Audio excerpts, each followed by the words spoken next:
Hello guys, in today's video let's continue to learn about chemical kinetics. In the previous videos we have seen the rate of the chemical reaction and how to define the rate of the chemical reaction and express that in terms of the concentration of products and reactants. And we have solved few problems based on that concepts. In today's video we are going to see the factors that are influencing the rates of a chemical reaction.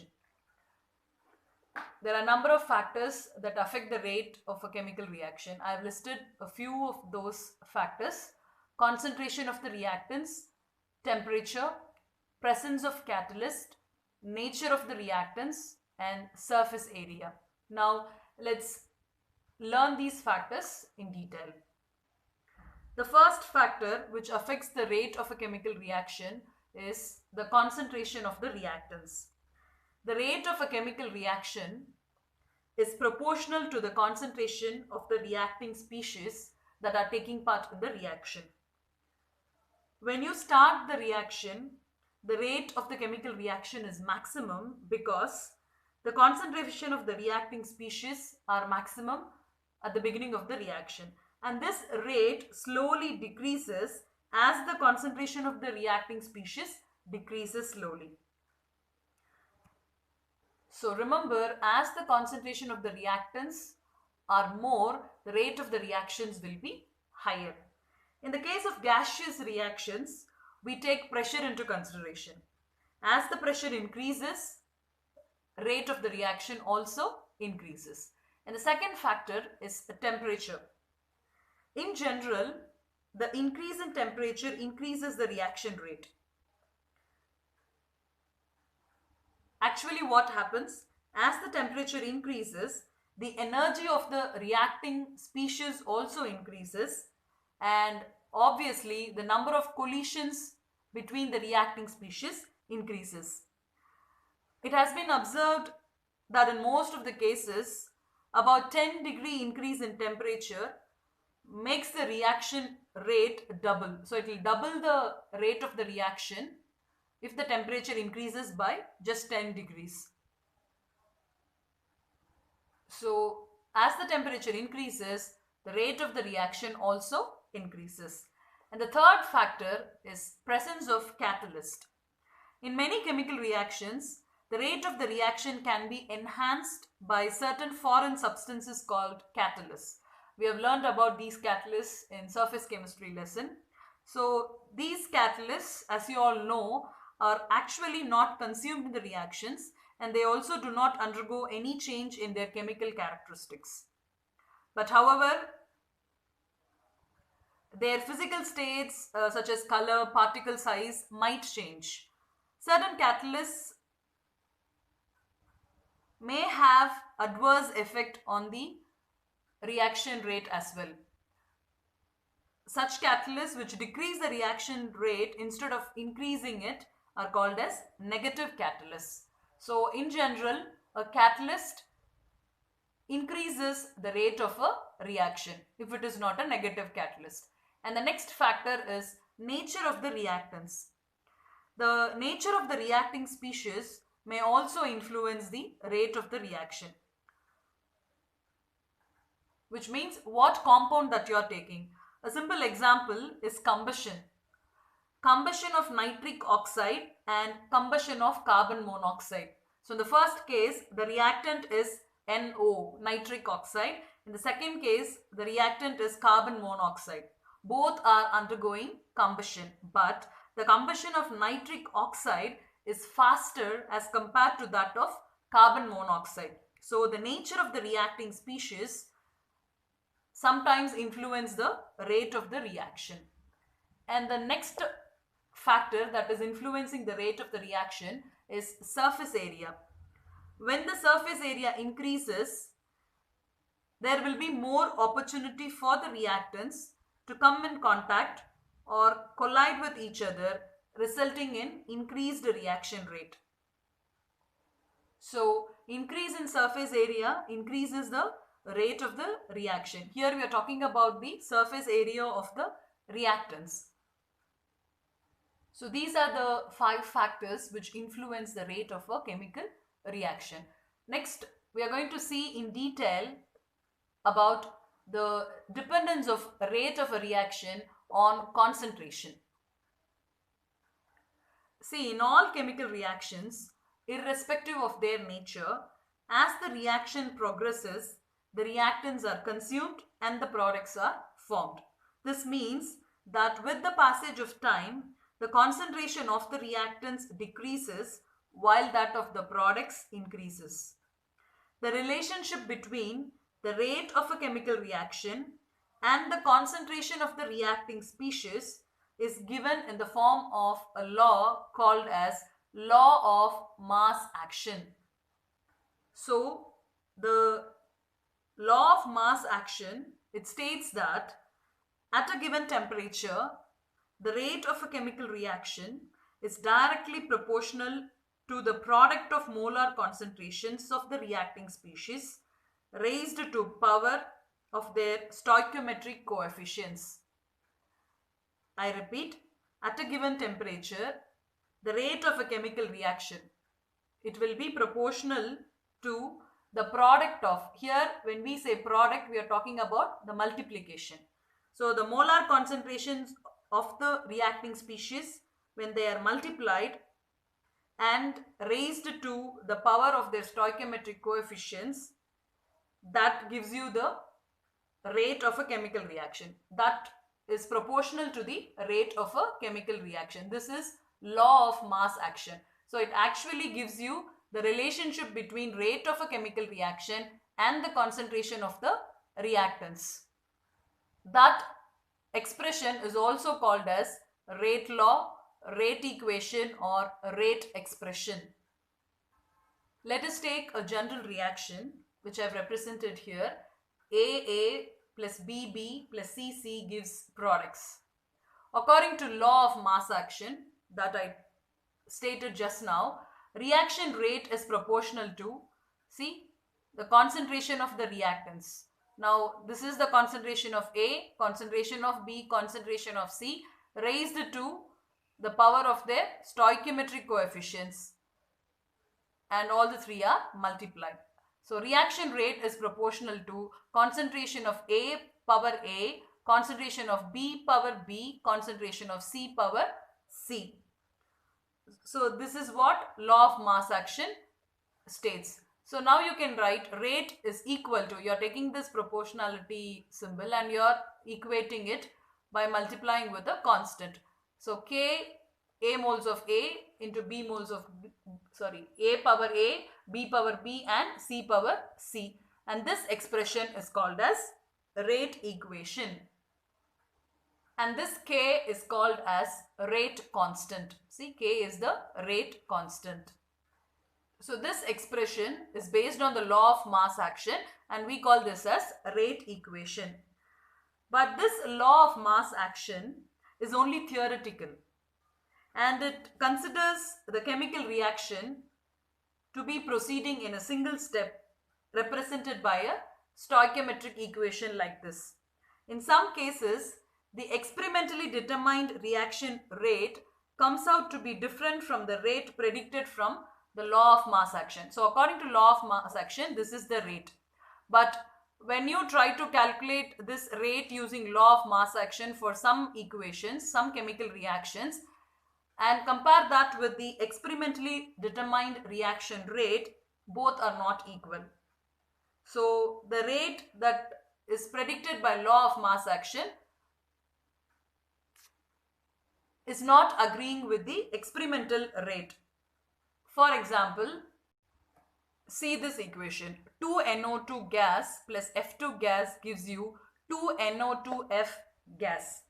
So the reaction rate according to law of mass action. So according to law of mass action, how will you write the rate of the reaction? See, rate is equal to K. What is K? Rate constant into concentration of NO2 power 2, this 2, into concentration of F2 power 1, because here we have nothing, so this is actually 1, so we are putting. So according to the law of mass action, this is the rate of the reaction. But the experimentally determined rate is equal to rate constant into NO2, concentration of NO2 into concentration of F2. No powers here. This expression represents the actual rate of the reaction, and this expression is called as rate law. So this is the experimentally determined expression and this is the actual rate expression, and we call this as rate law. So the expression which describes the reaction rate in terms of molar concentration of the reactants as determined experimentally is called rate law. So what is rate law again? The expression which describes the reaction rate in terms of molar concentration of the reactants as determined experimentally is called the rate law. Actually, the concept of rate law considers the reactions to be taking place in more than one step, and the steps proceed at different speeds. Only the reacting species involved in the slowest step represent the reaction rate according to the rate law. So now let us try to analyze the reason for the same. Reason of what? Why only the reacting species involved in the slowest step represent the reaction rate according to rate law. In fact, most of the time is consumed to carry the slow step, whereas the fast step or steps involved in a reaction hardly takes any time.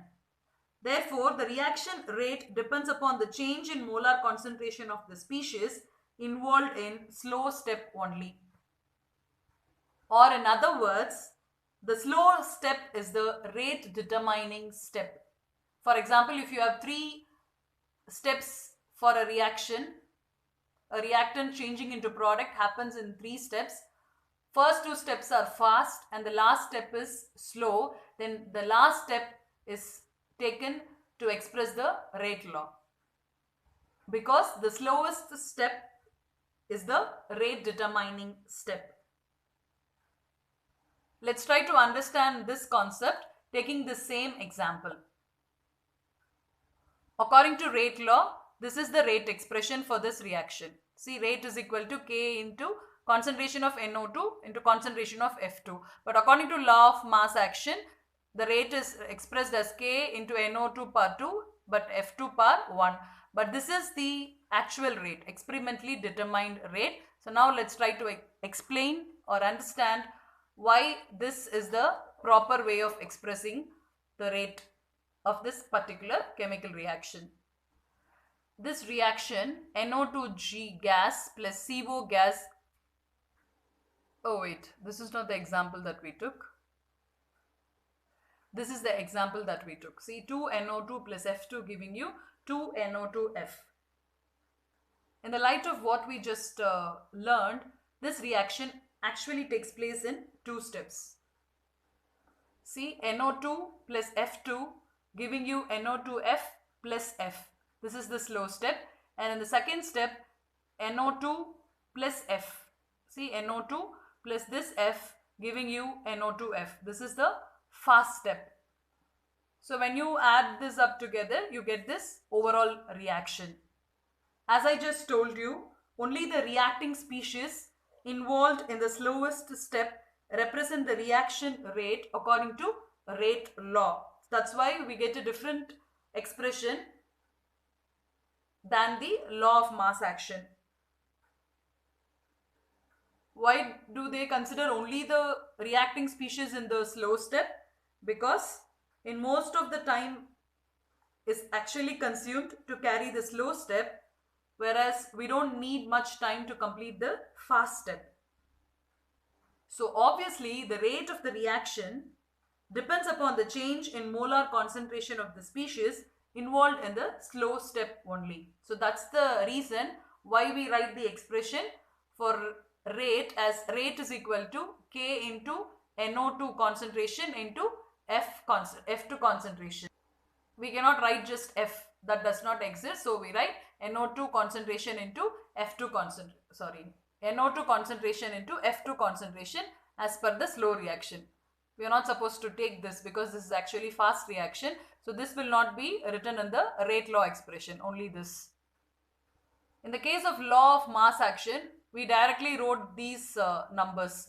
So the powers in the law of mass action are nothing but the stoichiometric coefficients.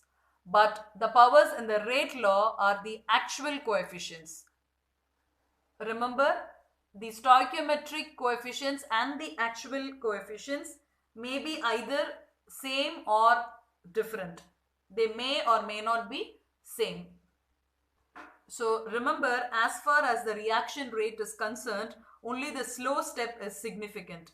The fast steps do not contribute to the reaction rate, and also the number of such steps also does not matter.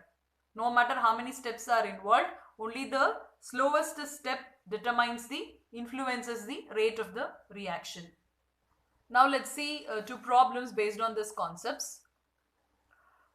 Look at this. For the reaction NO2 gas plus CO gas giving you NO gas plus CO2 gas, the experimentally determined rate expression at 400 Kelvin is rate is equal to K NO2 concentration raised to the power 2. Now the question is, what is the proposed mechanism for this reaction?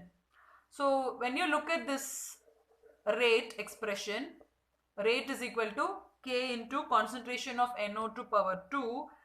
It actually says the rate is proportional to the square of the molar concentration of NO2. So you can propose the mechanism like this.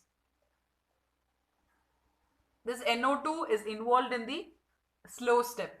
Then only it can take part in the rate expression. Since square is written, so 2 times NO2 plus NO2 giving you NO plus NO3. This is the slow step. And in the next step, NO3 plus CO giving you CO2 plus NO2. That will be the fast step. So once you are able to write the slow step, from this overall reaction, you can write the second step, the fast step. So why am I writing this as the slow step? Because this is involved in the rate expression, and obviously this should be the slow step. So this is how you propose a mechanism for this reaction based on the rate expression. The next example, for the reaction A plus B giving you products, rate law expression for that reaction is given as rate is equal to rate constant, which is K, into concentration of A into concentration of B raised to the power 2. Now, if the volume of the vessel is reduced to 1/3 of its original volume, then what will be the effect on the rate of the reaction? They have given you a reaction and the rate expression is also given. What is the rate expression? Rate is equal to K into concentration of A and concentration of B raised to the power 2. And the point which is given here is volume of the vessel is reduced to 1/3. Remember, volume is inversely proportional to the concentration. So when the volume is reduced to 1/3, then the concentration becomes 3 times. It multiplies. So what are the concentrations given in the rate law expression? Concentration of A and concentration of B. So now the new concentrations are 3 times A and 3 times B. But it is not directly given in the question. It is said the volume of the vessel is reduced to 1/3. So obviously the concentration of the reacting species becomes 3 times. So rate is equal to K 3A 3B power 2. So that gives you 27. 3 3s are 9, 9 3s are 27. 27 K concentration of A into concentration of B the whole square. So now what is this K into A power 2? It is nothing but the already given rate. So now the new rate has become 27 times the old rate. So what effect does this change, which means reducing the volume of the vessel to 1/3, has on the rate of the reaction? it increases the rate of the reaction 27 times. So the reaction rate will become 27 times its initial rate. So we have seen what are the factors that influence the rate of a reaction and how the rate of the reaction depends upon the concentration of the reacting species and how that is expressed in the form of law of mass action and rate law, and how the rate law and the law of mass action are different. So remember, the rate law is written considering the reaction to be happening in multiple steps, and the slowest step is taken as the rate determining step. Thank you.